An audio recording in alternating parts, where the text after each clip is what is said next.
O Carlos Bolsonaro, que comumente é classificado como um vereador federal, porque fica mais em Brasília do que no Rio de Janeiro, cidade a qual ele foi eleito e já cumpre uma série de mandatos consecutivos de vereador, ele foi defendido pelo irmão, o senador Flávio Bolsonaro, agora pré-candidato à presidência da República. E o Carlos que vai disputar um mandato de senador em Santa Catarina. Justamente. E aí o Flávio está defendendo, olha só, e fez um print dizendo, não, ele é um grande parlamentar, ao contrário do que a máquina da esquerda faz jogo sujo. Vai lá, Ari. A esquerda joga sujo. E não cansa de fabricar narrativas para tentar destruir quem trabalha de verdade. Carlos Bolsonaro tem sido alvo dessa máquina de mentiras que tem um único objetivo: impedir que ele lute pelo povo de Santa Catarina. Olha aí. Os ataques mais recentes dizem que Carlos só aprovou 2 projetos em toda a sua vida pública. Isso é mentira. Carlos é autor e coautor de 83 legislações aprovadas. Entre elas, a lei que pôs fim às votações secretas na Câmara do Rio, a lei que impedia a mudança de nome de ruas sem o apoio de mais de 50% dos moradores local e a lei que proibiu a distribuição do kit gay.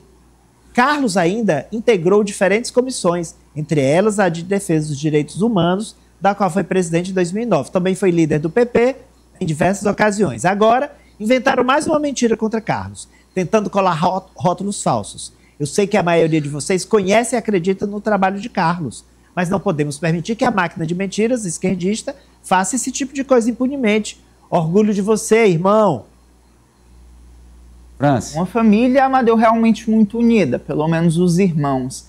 O fato é que o Carlos Bolsonaro realmente apresentou mais do que 2 projetos, essa é uma mentira, que realmente estava sendo compartilhada. Foram 83 projetos, mas uma parte significativa deles, projetos ali que inclusive não trazem de fato melhorias para a população. Eu cito aqui o exemplo do dia do conservadorismo, que não faz diferença nenhuma para o dia a dia da população no Rio de Janeiro, mas enfim, é um irmão defendendo um irmão que está nesse processo de viabilizar o nome lá em Santa Catarina, de afastar críticas relacionadas à atuação legislativa dele, porque lá em Santa Catarina, inclusive na última pesquisa Real Time Big Data, apesar dele aparecer em segundo na pesquisa de intenção de voto para o Senado, ele era o pré-candidato mais rejeitado, com 38% de rejeição lá em Santa Catarina. Então, muito por conta dessas críticas que ele carrega também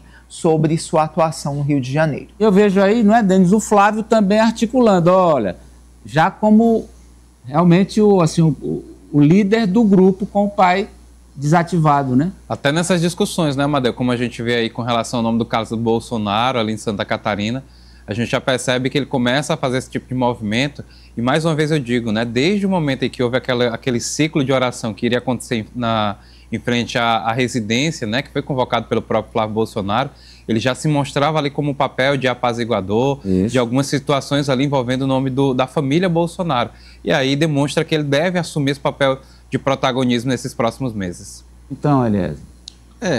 Tá aí a estratégia utilizada pela família, encampando e assumindo essa voz mais de linha de frente, o senador Flávio Bolsonaro, e defender os interesses dos mais próximos nos estados. No caso, Carlos lá como pré-candidato ao Senado em Santa Catarina, né? Realmente saber até que ponto ele vai conseguir sustentar toda essa bolha e fazer isso realmente crescer e agregar capital político. Eu vou ter uma dúvida aqui, Ari. Se o Flávio vai ser candidato a presidente, por que o Carlos não pode ser candidato a senador pelo Rio?